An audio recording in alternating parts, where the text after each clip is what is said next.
In 2025, calls to ban landlords altogether are louder than ever. Property investors are blamed for soaring rents, unfair evictions, and locking first-time buyers out of the market. And with housing becoming one of the most urgent political issues of the decade, landlords are facing more pressure than ever, with many feeling that they're being driven out on purpose. But is that really going to happen? In this video, I'll dig into the main arguments against landlords, what would happen if they were banned completely, and the real reason they're unlikely to disappear anytime soon. Before we get onto whether landlords are going to be banned or not, let's explore why we're so disliked in the first place. One of the most common complaints I've heard is that landlords don't create housing, they just buy it. And it's true that it is rare, at least for small landlords, to build new homes. So from the outside, that can look like they're just taking stock away from first-time buyers or regular families who are looking to move. But it may not be quite that simple. Something that a lot of people miss is that developers only build as much as the market will absorb. And according to the government's own Letwin review back in 2018, a mix of tenures, not just home ownership, but private and social rental too, actually makes it viable to build more properties more quickly. Meaning that if landlords weren't there to buy some of the homes that are offered for sale, developers would likely build even fewer properties than they do now. So while it could look like landlords are snapping up all the homes before first-time buyers get a look in, the reality is more complicated. But what about prices? Landlords might not be responsible for a lack of housing, but are they to blame for rising prices? Because landlords are often accused of making home ownership more expensive for everyone else. With both residential buyers and investors competing for the same properties, they'll be bidding against each other, and sellers can sit back while the price goes higher. And again, there is some truth to this. A Bank of England study found that the demand for buy-to-let was partly responsible for rising prices in the early 2000s, and they estimated it could explain about 10% of the growth since the year 2000. But that still leaves 90% of price rises to be accounted for by something other than landlords. And also, a lot has changed over the last decade. Today, landlords don't get the same advantages they once had. Residential buyers can put down lower deposits.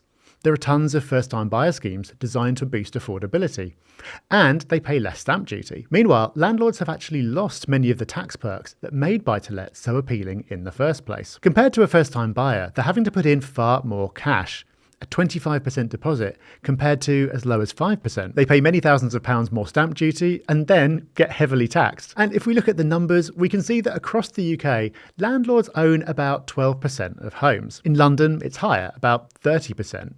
But nationally, is that enough to say that they're the main reason houses are unaffordable? If those 12% all disappeared overnight, would prices fall back to a level where anyone who wanted to buy a home could do? Probably not, because the main driver of prices isn't landlords, it's lending. The more banks are willing to lend, the more buyers can afford to spend, and the higher prices go. Looser lending criteria, higher income multiples, longer mortgage terms, all this has allowed buyers to pay more. And sellers? Rising prices are within their best interest. They'll always sell for as much as possible. So do landlords push prices up? Well, in some areas, at some times, they definitely play a role. But are they the root cause of Britain's housing crisis? Probably not. So if landlords aren't in fact the main driver of rising prices, why are they so universally hated? Maybe it's because, to many people, the entire landlord-tenant relationship is rigged from the start. The way some people see it, tenants pay the mortgage and landlords walk away with the house. Think about it. A tenant goes to work all week, hates their job, and then hands over a third of their wages each month so their landlord can keep the property and benefit from its value increasing. From the outside, it feels like the tenant is working for the landlord's future, not their own. But when you actually look at a typical landlord's income and expenses, it's not quite so straightforward. First, rent doesn't just go straight into a landlord's pocket. It has to cover maintenance, insurance, safety checks, legal compliance, and the risk of void periods with no income at all. It might have to cover the cost of a letting agent to manage everything day to day. And so the actual profit margin isn't nearly as large as people assume. After costs, the average landlord might only clear 2% of the property's value each year. That's a lower margin than the average UK supermarket makes. Of course, landlords do also get the upside of capital growth. That's where the criticism feels more justified. But homeowners get that upside too. If you buy your own place with a 10% deposit, you get 100% of the gain. The only group that doesn't get a share is renters. But that's not because landlords are stealing it. It's just the way asset ownership works across the board. So yes, landlords benefit from leverage and long-term growth. But they also carry the costs, the risks, and the responsibilities that tenants don't see day to day. Or at least most of them do. Because you'll have heard the horror stories. Damp flats, unsafe wiring, tenants evicted with no notice. It's all down to exploitative and lazy landlords who will charge as much as they can while offering very little in return. Then, as soon as the tenant complains or isn't willing to pay the latest massive rent increase, they're out on the street. But how common is this? To put things into perspective, according to the English Housing Survey, only about 9% of tenancies end because of landlord action. It's actually 3 times higher in the social housing sector at 28%. That 9% includes all reasons for a landlord wanting the tenancy to end, including wanting to sell the property or because their tenant has stopped paying the rent completely. So while I'm not denying that rogue landlords exist, they're not the norm. It's just a small minority of landlords cut corners or act unlawfully. And those cases, quite rightly, dominate the headlines. Because at the end of the day, we're talking about people's homes and security. But as easy as it is to write all landlords off as dodgy, maybe we should start by looking at the rules.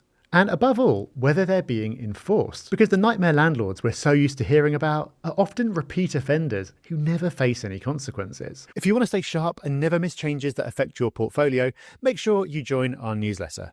You'll get the latest property news, market insights, and tax updates straight to your inbox, so you're always one step ahead. Let's imagine that things were different and all private landlords were banned. What would that actually look like? And who would step in to fill the gap? The first answer people usually give is the government. After all, countries with some of the best rental systems, like Singapore or Austria, rely heavily on state-built and state-managed housing. Affordable, stable, and long-term. But in the UK, governments past and present have been moving in the opposite direction for decades. In the 1980s, social housing made up around 30% of homes. By 2000, it was closer to 20%.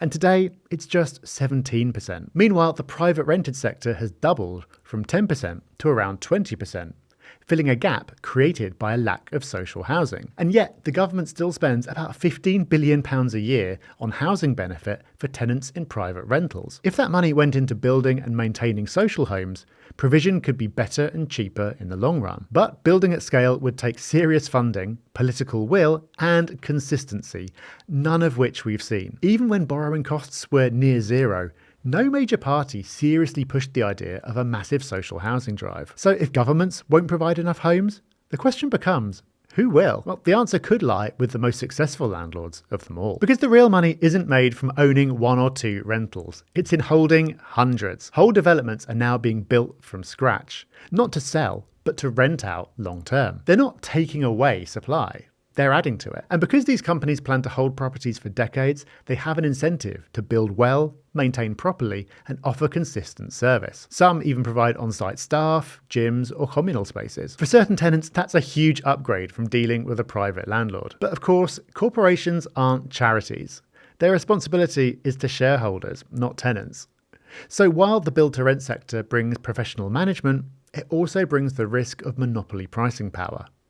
And when too much influence ends up in too few hands, the story suddenly stops being about housing and starts being about politics. And it just so happens that the very people writing the rules are often landlords themselves. Take Labour, for example. There's a lot of talk about them standing up for renters and putting landlords in their place, with the new Renters' Rights Bill currently making its way through Parliament. But in reality, Labour now has more landlord MPs than the Conservatives, 44 compared to 28. Some of the names are surprising.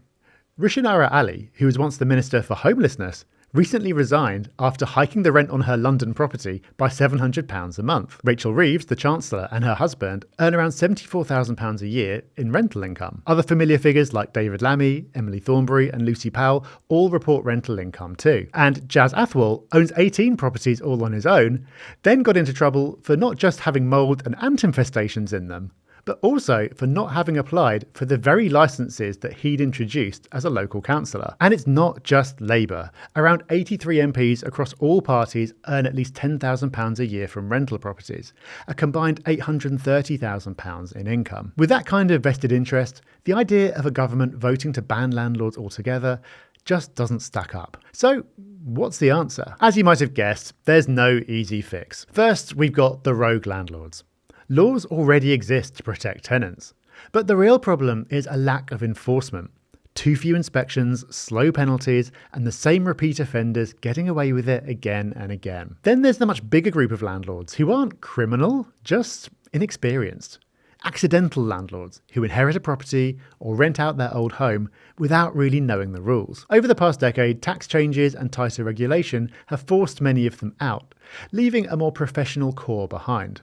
That's progress, but it still doesn't guarantee consistent standards for tenants. Layered on top of that is a court system that moves painfully slowly. For tenants, that can be waiting months in unsafe homes before anything is done. For landlords, it can be months of arrears or unresolved disputes. And finally, the biggest driver of all, there just aren't enough homes. The UK's population has been growing far faster than construction, and with supply this tight, rents were always going to climb, no matter who owns the properties. So the problem isn't landlords versus no landlords. It's a system that fails both sides. Weak enforcement, uneven professionalism, sluggish courts, and not nearly enough homes to go around. And yet, whenever people talk about the right way to rent, the debate tends to swing from one extreme to another. Either it should be all social housing, or all private landlords, or all corporate ownership. But the truth is, no single model works perfectly on its own. Tenants need choice. Social housing provides security and affordability. Build to rent offers scale and professionalism. Private landlords add flexibility and competition. And when renters have plenty of options to choose from, it's easier to walk away from bad actors and reward the landlords who treat them well. And right now, the problem isn't that landlords exist, it's that demand has exploded while supply hasn't kept pace. Zoopla data shows that there are around the same number of rental homes today as there were in 2015. But the UK population has grown by more than 4.2 million people. With that kind of gap, of course rents are going to rise. So the answer isn't to scrap one type of landlord and hope the others pick up the slack. It's to expand the whole system, so tenants have real options and more homes to choose from. By the way, if you want to avoid this and every other property mistake, download our free toolkit where we guide you through the different tax structures and share several resources to help you make property work for you. You'll find the link in the description. So if you've been thinking about investing in property, you can breathe a sigh of relief, as it's extremely unlikely that a landlord ban is on the cards. But you're not out of the woods either. Tighter regulations, rising costs, and growing hostility mean that being a landlord is harder than ever. Which raises the bigger question: is it still worth it? That's exactly what I cover in this video. Click here to watch it now.